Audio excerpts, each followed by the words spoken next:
आज का व्याख्यान बीकॉम पार्ट सेकंड के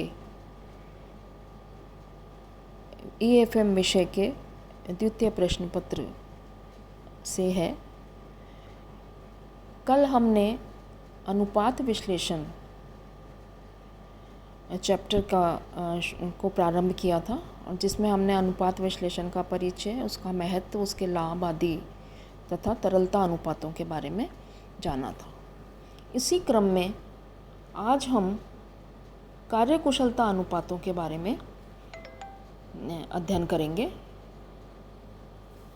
किसी भी संस्थान द्वारा विक्रय वृद्धि द्वारा लाभ अर्जन के लिए ऋणदाताओं और स्वामियों द्वारा प्रदत्त कोष विभिन्न संपत्तियों में विनियोजित किए जाते हैं।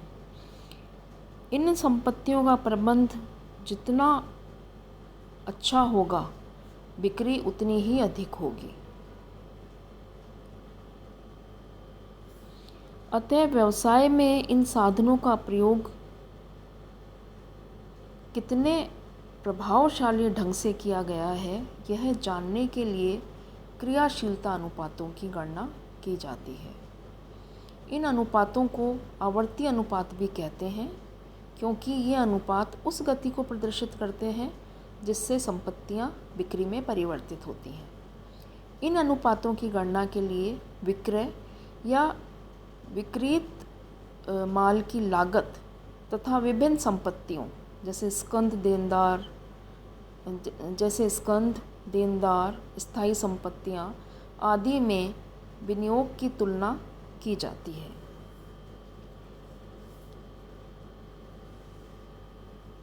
इस प्रकार आवर्त अनुपात द्वारा विक्रय मूल्य अथवा विक्रय की लागत और विभिन्न संपत्तियों के बीच संबंध स्थापित किया जाता है। क्रियाशीलता अनुपातों में निम्न अनुपात प्रमुख हैं। सबसे पहला हम इसमें देखेंगे स्कंध आवर्त अनुपात, जिसे स्टॉक टर्नओवर रेशो भी कहा जाता है।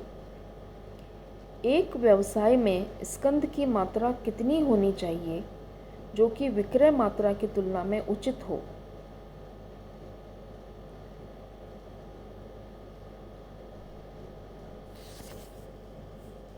स्कंध की मात्रा व्यवसाय की मांग को पूरा करने के लिए पर्याप्त होनी चाहिए, लेकिन इतनी अधिक भी नहीं होनी चाहिए कि उसमें पूंजी अनावश्यक रूप से फंस जाए और माल के नष्ट होने या उपयोग न होने का डर भी बना रहे।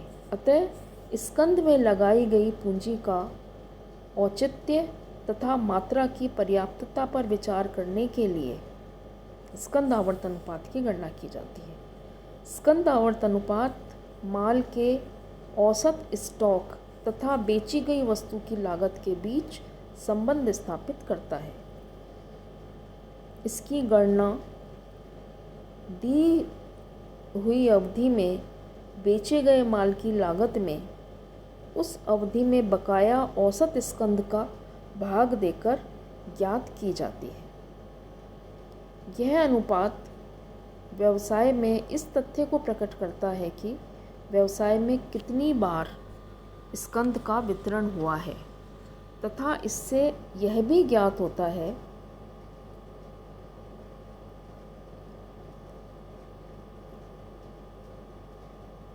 यह अनुपात व्यवसाय में इस तथ्य को प्रकट करता है कि व्यवसाय में कितनी बार स्कंध का विक्रय हुआ है तथा इससे यह भी ज्ञात होता है कि स्कंध का उचित उपयोग हो रहा है या नहीं।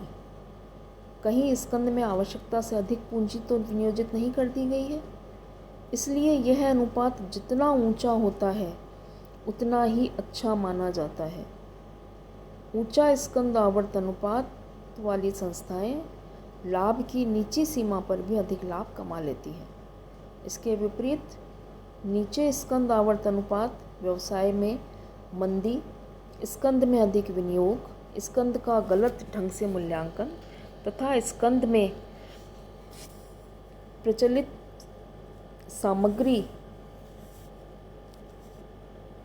सामग्री के होने का सूचक माना जाता है। दूसरा अनुपात है इसमें देनदार आवर्त अनुपात।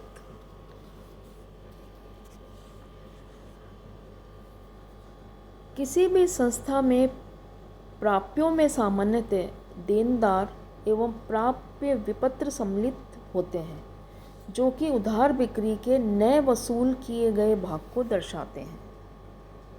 यदि कोई संस्था अपने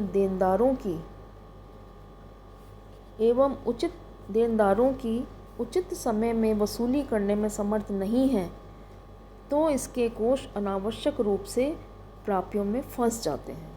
अतः यह जानने के लिए कि संस्था इस उधार की वसूली में कहाँ तक सफल हुई है, देनदार आवर्त अनुपात की गणना की जाती है। यह अनुपात वर्ष की शुद्ध उधार बिक्री और औसत देनदारों के बीच संबंध स्थापित करता है। यह अनुपात यह दर्शाता है कि वर्ष में देनदार कितनी शीघ्रता से रोकड़ में परिवर्तित होते हैं। उदाहरण के लिए यदि यह अनुपात 6 है, तो यह बतलाता है कि वर्ष में देनदार 6 बार रोकड़ में परिवर्तित हुए हैं। ऊंचा देनदार आवर्त अनुपात देनदारों से राशि संग्रह की कुशलता का परिचायक है। इसके विपरीत अगर यह अनुपात कम है, तो यह इस बात का सूचक होगा कि माल की उधार बिक्री की संग्रह व्यवस्था कुशल नहीं है।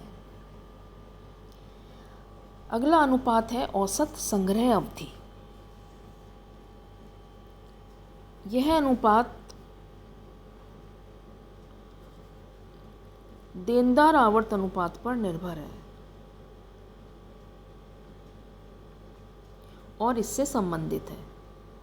औसत संग्रह अवधि से आशय उन दिनों की संख्या से है जिसमें देनदारों से धनराशि वसूल नहीं होगी। इसकी गणना के लिए कुल अथवा औसत प्राप्यों में एक दिन की उधार बिक्री का भाग दे दिया जाता है, जिससे इस अनुपात की गणना हो जाती है। यह अनुपात देनदारों की गुणवत्ता का मापन करता है, क्योंकि यह वसूली प्रक्रिया की तीव्रता या ढीलेपन को दर्शाता है। देनदारों से शीघ्र वसूली अच्छे देनदारों की सूचक होती है। इसके विपरीत व्यवसाय में ऋण की वसूली में देरी अकुशलता का प्रतीक मानी जाती है।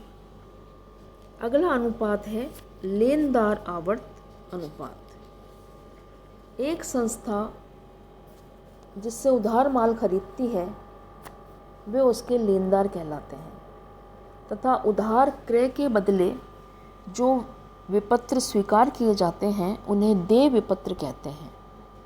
इसकी मात्रा जितनी अधिक होगी, संस्था को कार्यशील पूंजी की उतनी ही कम आवश्यकता होगी, परंतु इनका समय पर भुगतान न होने से भविष्य में कार्यशील पूंजी प्राप्त करने में कठिनाई हो सकती है।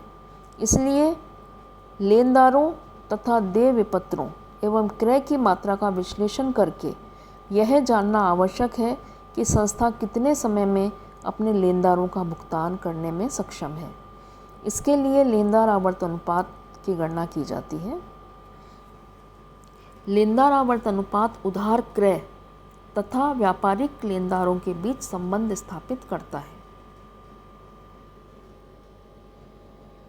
शुद्ध उधार खरीद में कुल या औसत देनदारों का भाग लगाकर इस अनुपात की गणना की जाती है। अगला अनुपात है औसत भुगतान अवधि। औसत भुगतान अवधि लेनदार आवर्त अनुपात पर निर्भर है और इससे ही संबंधित है।